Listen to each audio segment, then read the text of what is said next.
সেকা খাবেন চলে এসো টেস্টি টেস্টি সেকা আধা বই নামে নি হ্যালো গাইস গুড আফটারনুন তোমরা সবাই কি করে লাগছেন মুই আজকে বানাম গাটি কচু শীতল দিয়ে সেকা চলো তাহলে বানা যাক কচুগুলো কাটি ধুয়ে একদম পরিষ্কার করে নিলাম তারপরে কড়াই বসে দিলাম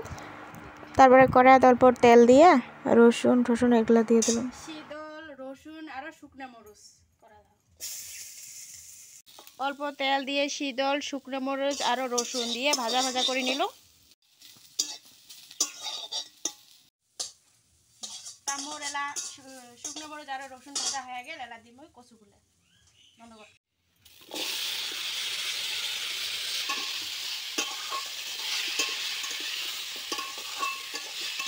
দিয়ে খাটাখাটি করলাম অল্প খাটাখাটি করার পরে জল ঢালি দিন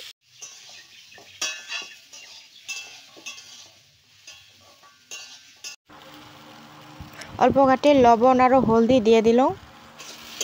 দিয়ে দিলে খাটাখাটি করলাম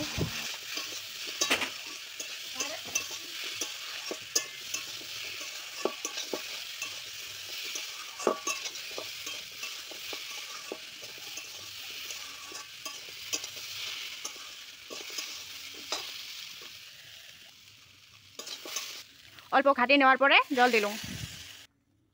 মানে মুই অল্প ছেঁকাটা ঝোলঝোল করে মই জন্য অল্প বেশি করে জল দিলাম তোমার চাইলে কম করেও দিবের পান ফাইনালি মোর সেকা জল দেওয়া হয়ে গেল তারপরে এটা জাল হওয়ার পরে নামিয়ে নিম খাবার সেই টেস্ট তোমরাও ট্রাই করে দেখ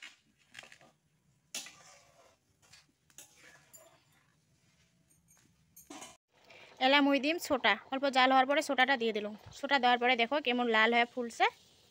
তারপরে এটা জাল করে নিম জাল করে নেওয়ার পরে সেকা কমপ্লিট ফাইনালি মুই দিয়ে দিলাম ছোটা ছোটা কই কাকায় কি কোন কাবা খার কয় কাকায় সেকা খাবেন চলে এসো মানে মুই আধা কচু নামে নিল মানে গোটাই ঘরে দেওয়া খাওয়া ভাল না লাগে না অল্প মানে নামে নিল তারপরে বাকি জিলে আছে ওগুলো গলে দিন সেকা হয়ে গেল সব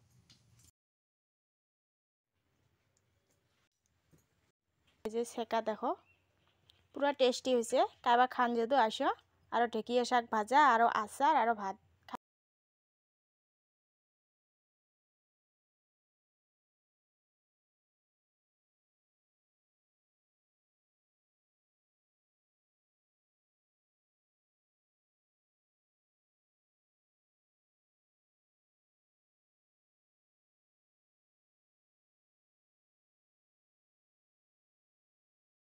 ভাই আর মুই খেয়ে আসি।